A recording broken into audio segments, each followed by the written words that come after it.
दोस्तों नमस्कार। दोस्तों मैं सतवीर दलाल अपने भारत लिंक के ग्लोबल चैनल पर आपका स्वागत करता हूं।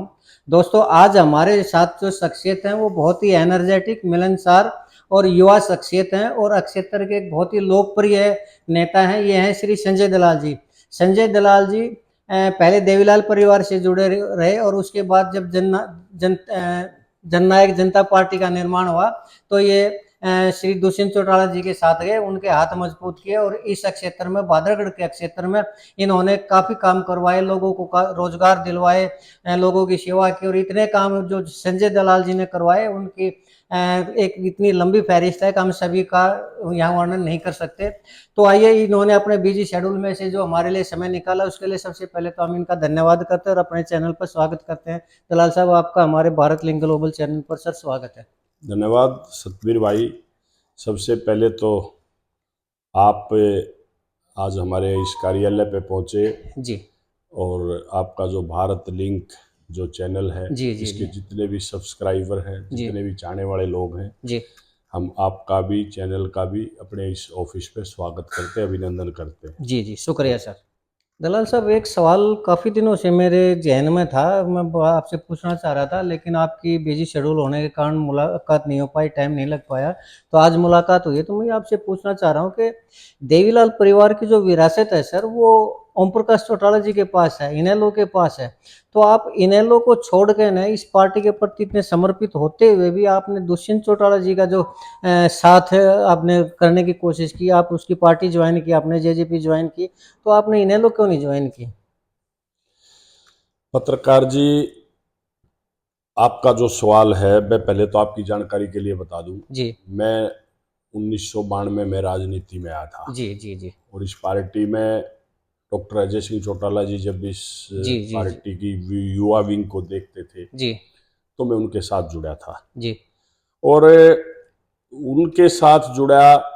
मेरा लगाव पार्टी में चौधरी ओम प्रकाश चौटाला जी रहे, सर्वे सर्वा, जी या अजय सिंह जी रहे, या अभय जी रहे, या परिवार का कोई भी सदस्य रहा, जी मेरा लगाव हमेशा डॉक्टर अजय सिंह चौटाला जी के साथ रहा है। हम्म, मैं उनसे जुड़ा रहा हूँ ठीक है। जहाँ तक। जी और पार्टी उन्होंने बनाई तो स्वाभाविक सी बात है, जब मैं अजय सिंह के साथ जुड़ा हुआ हूँ तो मैंने अजय सिंह जी के साथ रहना था। जी जी जी जी जहाँ तक आप विरासत की बात कर रहे हो, हम्म विरासत चौधरी देवीलाल जी के बाद चौधरी ओम प्रकाश चौटाला जी जो है हम्म, इस पार्टी को देखते थे, वही जी इसके सर्वे सर्वा थे। जी जी जी तो जैसे ही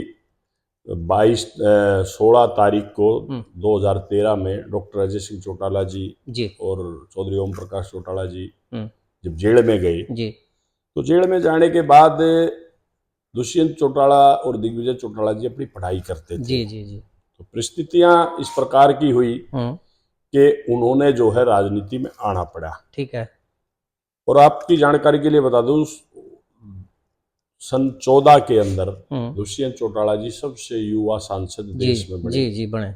और जो उनका 5 साल का कार्यकाल रहा, हम्म जो उनके 5 साल के अंदर जो उनकी एक्टिविटीज रही, हम्म, वो देश और प्रदेश की जनता बखूबी उसको देख रही थी। जी और 5 साल के अंदर जो है दुष्यंत चौटाला जी एक इस हरियाणा प्रदेश के अंदर एक सबसे बड़े पॉपुलर चेहरा बन गए, जी जिनको लोग भी चाहने लगे हम्म, और पार्टी के ज्यादातर कार्यकर्ता भी चाहने लगे। जी जी मैं इस बात पे नहीं जाना चाहूंगा कि पार्टी क्यों बनी, जी किन जी परिस्थितियों की, जी वो ठीक है। परिवार का मामला जी है। जी हमारे जी लिए परिवार सम्मानीय है। जी जी चौधरी देवीलाल जी का, चौटाला साहब का परिवार हमारे लिए जी सम्मानीय है। सहमत हूँ मैं। उन जी परिस्थितियों में दुष्यंत जी ने पार्टी बनाई। हम्म तो जितने भी, आप जिस तरह मेरा परिचय दे रहे थे कि एनर्जेटिक लोग, हम्म, जितने भी लोग एनर्जेटिक थे, हम्म, उनका जो है दुष्यंत चौटाला जी के साथ लगा हुआ। जी और दुष्यंत चौटाला जी जो है इस देश और प्रदेश का भविष्य हम्म, थे जी और आज भी हैं हम्म, और वो कल भी रहेंगे।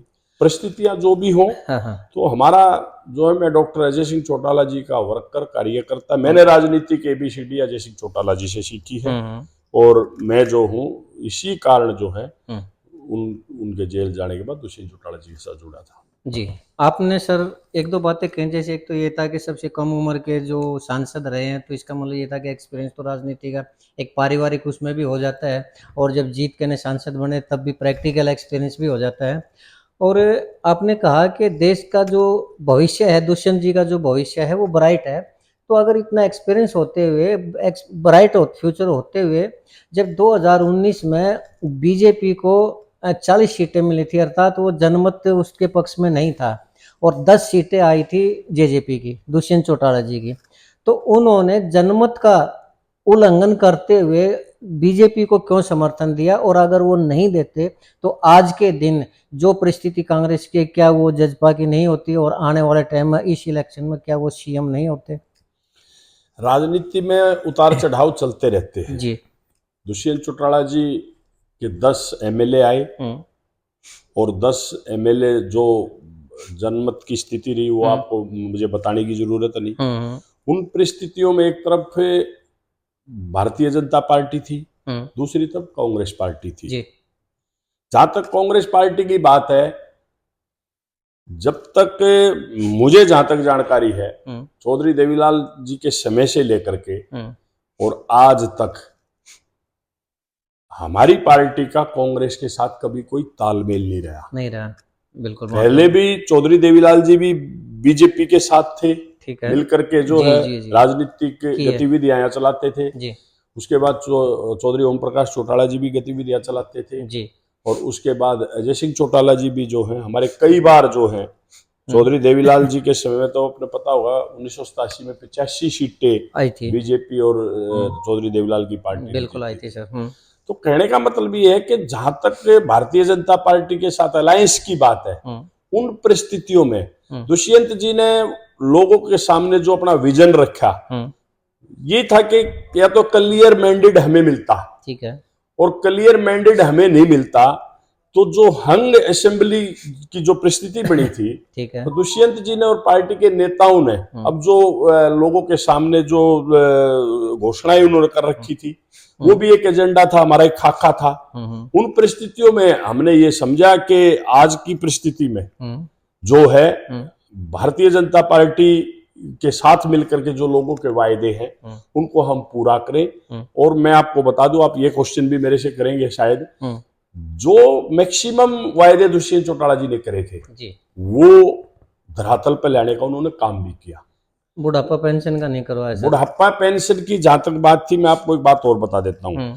दुष्यंत जी जो है 25 साल की उम्र में सांसद बन गए जी, और उसके बाद में जो है 30 साल की उम्र में डिप्टी सीएम बन गए जी।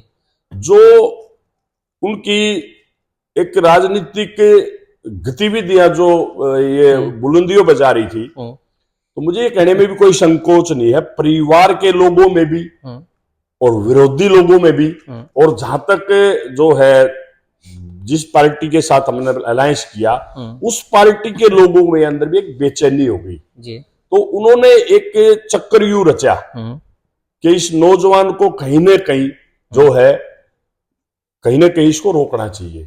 और लोगों ने जो है, बहुत सारे लोग मिल गए, राजनीति में अंडरग्राउंड बहुत मिलते हैं। एक षड्यंत्र के तहत दुष्यंत के खिलाफ एक चक्रव्यूह रचा गया और दुष्यंत जी के खिलाफ जो चक्रव्यूह रचा उसमें जो उनकी छवि को खराब करने की कोशिश की गई, लेकिन देर सवेर कभी न जो है हर लोगों के सामने आती है। आप झूठ को और गलत बातों को एक दो बार फैला सकते हो, उसके बाद वो चीजें सामने आती है देर सवेर। तो दुष्यंत जी का विजन है, दुष्यंत जी हमेशा लोगों के हित की बात करते हैं। चौधरी देवीलाल के खून में ये चीजें वो हमेशा, अगर आज इस देश में कहीं अगर ग्राउंड लेवल की राजनीति, पहले कांग्रेस के समय में तो लोग जो हैं हेलीकॉप्टरों द्वारा जो है क्या नाम है राजनीति को चलाते थे, अगर ग्राउंड में गांव की चौपाल में कोई लेकर के आया, चौधरी देवीलाल जी का परिवार लेके आया और दुष्यंत चौटाला भी उसी परिवार के हैं और वो भी बखूबी अपनी चीजों पर अपनी जिम्मेदारियों को जानते हैं। तो आप ये कह रहे हैं कि जो अफवाह है कि जनमत का अपमान किया दुष्यंत जी ने, वो खाली अफवाह है और दुष्यंत जी को बलि का बकरा बनाया अपनी खाल बचाने के लिए बीजेपी ने,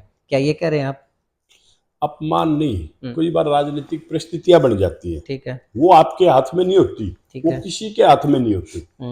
आज आप जो लोगों के सामने जो विजन लेकर के आए हो, आप आखिर सरकार में ही कर पाओगे जो भी कुछ कर पाएंगे।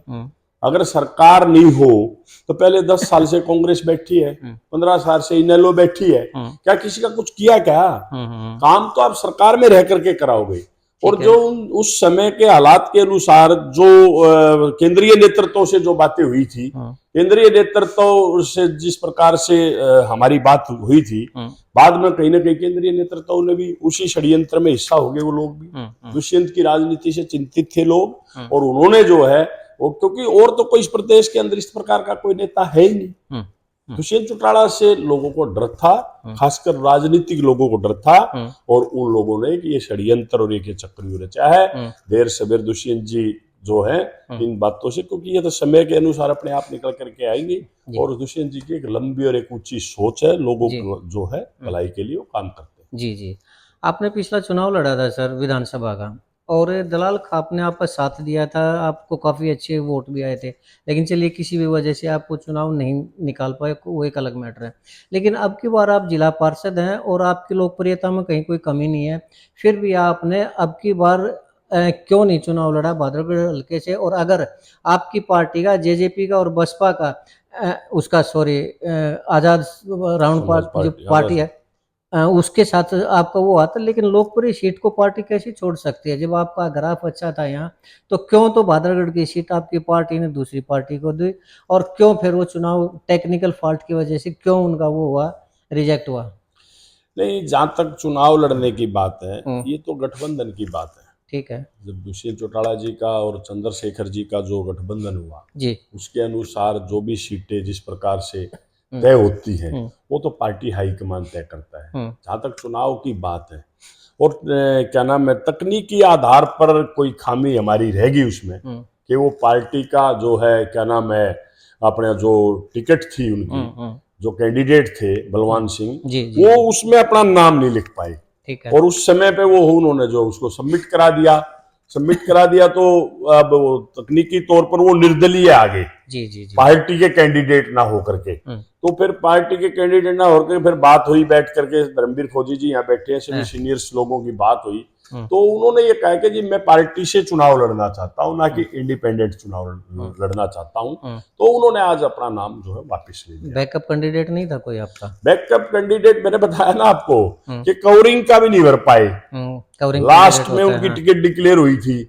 सो मैं इत्तेफाक उस दिन बाहर था किसी वजह से। ठीक, अच्छा। और जो है धर्मवीर जी भी नहीं पहुंच पाए, वो कुछ लोग भरने वाले जो थे उनसे कुछ गलतियां हुई, इस वजह से जो है वो हमारा जो है इंडिपेंडेंट आ गया। और इंडिपेंडेंट आने से क्या था कि भी पार्टी का जो कैंडिडेट था वो पार्टी पे ही चुनाव लड़े तो अच्छा रहेगा, इंडिपेंडेंट चुनाव। दलाल साहब, अन्ना हजारे का आंदोलन हुआ था, उसमें आम आदमी पार्टी का उदय हुआ था, और गलती से उस आंदोलन में कांग्रेस वालों ने ये कह दिया था अगर आपको राजनीति मानना है तो चुनाव लड़िए, आप राजनीतिक पार्टी बनाइए। तो उन्होंने पार्टी बनाई और वो सफल रही, और कांग्रेस को ही उन्होंने हराया। तो वो मैं समझता हूँ कि कांग्रेस पार्टी की तरफ से गलत बयानबाजी थी, उन्होंने जानबूझ के एक नई पार्टी का उदय किया। अब यही स्थिति हरियाणा में मुझे लगता है कि आपकी पार्टी ने, यानी आपके जो हाईकमान है उन्होंने की है।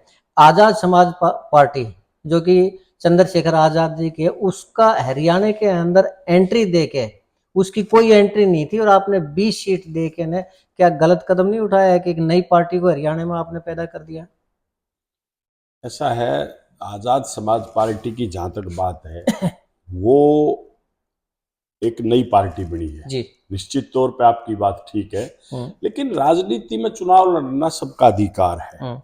और चंद्रशेखर जी की जहां तक मैंने उनके कई बार भाषण वगैरह सुने हैं, मैं समझता हूं कि आज जो कमेरे का वोट वर्ग है वो आज मायावती जी के पास से छिटक गया है। और उसको एक नेतृत्व चंद्रशेखर जी ने दिया है, और एक अच्छे युवा ऊर्जावान है, 36 साल की उम्र है उनकी, 36 साल की उम्र दुष्यंत चौटाला जी की है। दो युवा ऊर्जावान जो हैं, एक किसान और कमेरे की बात को उठाएंगे, और जो है मैं समझता हूं कि राजनीति में चुनाव लड़ने का तो सबका अधिकार है। बीएसपी भी तो उत्तर प्रदेश में ही तो पैदा हुई थी, आज पूरे देश में बीएसपी का क्या नाम है कैडर है। तो ये चीजें तो राजनीति में चुनाव में जो है। अब हरियाणा में मुझे एक बात बताओ, आप करें अन्ना हजारे जी के समय में क्या नाम है, आप वो पार्टी पैदा हुई थी, उस पार्टी को हरियाणा में कौन लेकर के आया था? उसको हम ही तो लेकर के आए थे। पिछला लोकसभा का चुनाव हमने और केजरीवाल जी ने लड़ा था, तो ये तो चुनाव है, जब आप राजनीतिक गतिविधियां कर रहे हो ये तो आपकी पार्टी पर, आप पे डिपेंड करता है आप किस लेवल पे इसको चलाओगे, आप इसको स्टेट लेवल पे चलाओगे, आप इसको देश लेवल पे चलाओगे, वो तो आपकी गतिविधि और आपकी जो कैपेसिटी है काम करने की उस पर डिपेंड करता है। सर, आपने कहा 2 युवा और एनर्जेटिक युवा, कहीं आप उस तर्ज पे तो नहीं कह रहे हैं जब कांग्रेस का और समाजवादी पार्टी का विलय एक साथ अलायंस हुआ था और उन्होंने नारा दिया था यूपी के 2 लौंडे, और उनका जो हाल हुआ है, कहीं ऐसा तो नहीं कि 2 युवा चेहरे जो एनर्जेटिक चेहरे आप कह रहे हैं हरियाणा में ऐसा ही हाल ना हो जाए? राजनीति में हार जीत चलती रहती है। ओके। आप उत्तर प्रदेश का उदाहरण दे रहे हो। हाँ। अभी लेटेस्ट देखो ना आप। हाँ। जो भारतीय जनता पार्टी घमंड में चूर थी, खास करके उत्तर प्रदेश को लेकर के, वहां पे उन्हीं 2 युवाओं ने उसको हराने का काम किया है। तो ये तो समय की बात होती है। ये चुनाव हार जीत, आप राजनीतिक आदमी हो, आपका काम है राजनीति के क्षेत्र में काम करना, रिजल्ट देना लोगों का काम है। आज दुष्यंत जी और चंद्रशेखर जी मिले हैं, आप क्यों मानते हो ये इसी चुनाव तक रहे साथ? सोच ये है कि लंबे समय तक साथ रहे और जो है किसान की, कमेरे की, छोटे व्यापारी की लड़ाई को ये लड़े। ये कोई बड़े उद्योगपतियों की पार्टी नहीं है, कोई भी किसी प्रकार के किसी बड़े व्यापारी वर्ग की पार्टी नहीं है। ये तो गांव में बसने वाले गरीब क्या नाम है, एक किसान और कमेरे की पार्टी है, छोटे दुकानदार, छोटे व्यवसायी की पार्टी है। इसमें तो लड़ाई लड़ने का काम है हमारा। आपने कहा कि रिजल्ट देना जनता का काम है, तो आपके हिसाब से क्या रिजल्ट रहेगा अब की बार आपकी पार्टी का हरियाणा के अंदर? हमारी पार्टी तो मैं ये मानता हूं कि अब की बार भी हमारी पार्टी प्रदेश के अंदर निर्णायक स्थिति में होगी। किंग मेकर कह रहे हैं आप? किंग मेकर मानो, आप जो भी मर्जी मानो, लेकिन जननायक जनता पार्टी के बगैर जो है, मैं समझता हूं कि विधानसभा के अंदर जो है, मैं नहीं समझता कि किसी की भी सरकार कोई बन पाएगी। पिछली बार हमें कौन सीरियस ले रहा था? मुझे बताओ। त्रिशंकु सरकार के कह रहे हैं? पिछली बार हमें कौन सीरियस ले रहा था? आप भी पत्रकार थे, मैं भी राजनीति में था। बताओ किसी ने? लोग ये कहते थे कि ये खुद भी नहीं जीतेंगे, लेकिन परिस्थितियां बदली, चुनाव जैसे जैसे चला, हालात इस प्रकार के बने कि क्या नाम है, दुष्यंत जी चौटाला जी 10 MLA लेकर के आए। और जो कांग्रेस ये कह रही थी कि हम तो अब की बार सरकार बनाने जा रहे हैं, वो उनकी स्थिति 30 पे रहेगी। और आपको नहीं लगता कि अगर 6 महीने पहले भूपेंद्र हुड्डा को बागडोर सौंप दी जाती तो रिजल्ट ही कुछ और होता पिछली बार? ये गर्व की बात है। जी। चलिए, ये तो समय बताएगा। ओके सर, हरियाणा के अंदर ओवरऑल क्या रिजल्ट रहेगा आपकी बार 2024 के विधानसभा चुनाव में? 2024 की विधानसभा में जो लोग सरकार के घमंड में है, उनका घमंड टूटेगा जी। ठीक है जी। मेरा ये मानना है कि कोई भी सरकार अगर बनेगी तो इंडिपेंडेंट्स और उसके अलावा छोटी पार्टियों के बगैर मेरे हिसाब से कोई सरकार नहीं बन पाएगी। स्थिति अगर ऐसी हुई कि भाजपा बहुमत से दूर है, कांग्रेस की सरकार नहीं बन पाएगी लेकिन बहुमत के नजदीक है, और आपकी पार्टी की कुछ सीटें ठीक ठाक आ जाती हैं, तो क्या कांग्रेस को समर्थन देगी आपकी पार्टी? तो कांग्रेस को समर्थन क्यों देंगे? हम लेंगे समर्थन। अच्छा, कांग्रेस ऐसी परिस्थिति रही तो कांग्रेस या बीजेपी को क्यों देंगे हम समर्थन? अच्छा। अगर हम ऐसी परिस्थिति में तब की बार समर्थन लेंगे दे करके, तो हमने देख लिया। किससे लेंगे? जो भी हमें क्या नाम है, किसान कमेरे की सरकार बनवाना चाहेगा उसका समर्थन ले लेंगे। भले अगर कांग्रेस बीजेपी को रोकना चाहेगी तो हमारा समर्थन कर देगी, उसमें क्या दिक्कत है? उसमें कुछ जरूरी थोड़ी है। कहने का तात्पर्य है कि ऐसी परिस्थिति में सीएम दुष्यंत चौटाला जी बनेंगे, ये कह रहे हैं? सीएम तो दुष्यंत जी आज न कल बनेंगे। दुष्यंत जी के विजन जो है, दुष्यंत जी की जो सोच है, मैं आपको बता दूं, दुष्यंत जी की जो हार्ड वर्किंग कैपेसिटी है, मैंने उनको नजदीक से देखा है। जी। या तो इस परिवार में ये कैपेसिटी चौधरी ओम प्रकाश चौटाला जी के अंदर थी। मैं आपको बता देता हूँ, चौधरी देवीलाल जी तो उन दिनों हम जब राजनीति में आए तो 92 में तो वो तो बड़े हो गए थे। या तो चौधरी ओम प्रकाश चौटाला जी के अंदर हार्ड वर्किंग की कैपेसिटी इस पार्टी में थी, और या उसके बाद दुष्यंत चौटाला के जी के अंदर है। वो विकटतम परिस्थितियों में, आपको अगर याद हो तो ये कहा करते विरोधी लोग कि ज्योतिषी भी ये कह रहे हैं कि ओम प्रकाश चौटाला की रेखाओं में सीएम बनना नहीं है।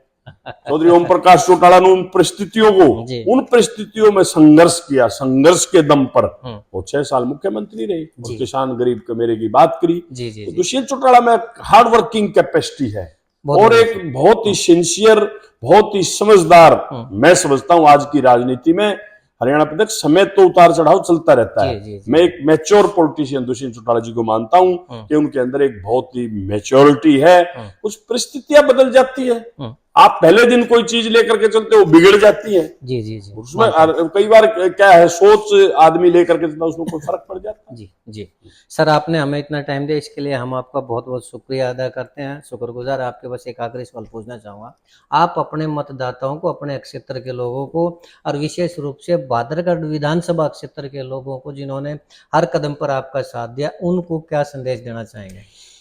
बस मैं तो इतना ही कहना चाहूंगा, जो लोग जिनसे हम जुड़े हुए हैं, आज पार्टी का कैंडिडेट हमारा कोई भी नहीं है, तो पार्टी के जो भी सीनियर लोग हैं, पार्टी के पदाधिकारी जो हैं, बैठ करके जो है हम तय करेंगे। और जहां तक हमें ये उम्मीद है, सारे साथियों की राय मशवरा करके, अपने नेता से बात करके, कांग्रेस और बीजेपी की तो कतई सपोर्ट नहीं करेंगे हम इस चुनाव में, अगर किसी अच्छे आदमी की सपोर्ट हम जरूर करेंगे। और मैं समझता हूं, आपकी जानकारी के लिए बता दूं, आप करें आज पार्टी की परिस्थिति, हमारे यहाँ जिला परिषद की भादुड़ ब्लॉक में 5 सीटें हैं जी। 3 जननायक जनता पार्टी ने जीती यहाँ से। जी जी जी। ठीक है जी, भादुड़ ब्लॉक के अंदर। जी जी जी। और आज भी हमारा वाइस चेयरमैन है झज्जर में जिला परिषद का। जहां तक ये बीजेपी है, आज ये करमवीर राठी, क्या नाम है उसकी पुत्र वधू, उसके जो है क्या नाम है उसका, सरोज राठी चेयरमैन है, वो भी जननायक जनता पार्टी अगर सपोर्ट नहीं करती तो नहीं बनती, वो चुनाव हारती। हमने बनाने का काम किया है। तो मैं भी आपको ये बताना चाहूंगा कि हम एमएलए भी जननायक जनता पार्टी जो है, या उसके सहयोग के बगैर भादुगढ़ में कोई नहीं बन पाएगा। हमारी एक बहुत बड़ी टीम, वर्किंग टीम, जो कि हार्ड वर्क करती है, वो टीम हमारे पास है, और बैठ करके चर्चा करेंगे, और जो भी योग्य उम्मीदवार होगा, जिसमें हमें कुछ उम्मीदें लगती होंगी, उसकी मदद करेंगे। जी, बहुत बढ़िया सर। तो दोस्तों, ये थे संजय दलाल जी, आपने इनके विचारों को सुना। संजय दलाल जी, फिर मैं कहना चाहूँगा कि बादरगढ़ हल्के के काफ़ी लोकप्रिय युवा हैं, और हर समय युवाओं के सुख में दुख में साथ खड़े रहते हैं, और युवाओं के लिए जो जज्बा इनमें है वो शायद ही किसी में हो। तो अपने बिजी शेड्यूल में से इन्होंने जो हमें टाइम निकाला हमारे लिए, उसके लिए हम इनके बहुत बहुत शुक्रगुजार हैं, और आपके भी शुक्रगुजार हैं कि आपने हमारे इस वीडियो को देखा। और हम आपसे एक निवेदन करना चाहेंगे कि अगर आपको हमारी इस तरह का प्रयास अच्छा लगा, संजय जी के विचार अच्छे लगे, तो आप हमारे इस वीडियो को लाइक करें, शेयर करें, और दोस्तों हमारे चैनल को सब्सक्राइब जरूर करें। इसके साथ ही एक बार हम फिर से दलाल साहब का और आपका धन्यवाद करेंगे। नमस्कार, जय हिंद, जय भारत।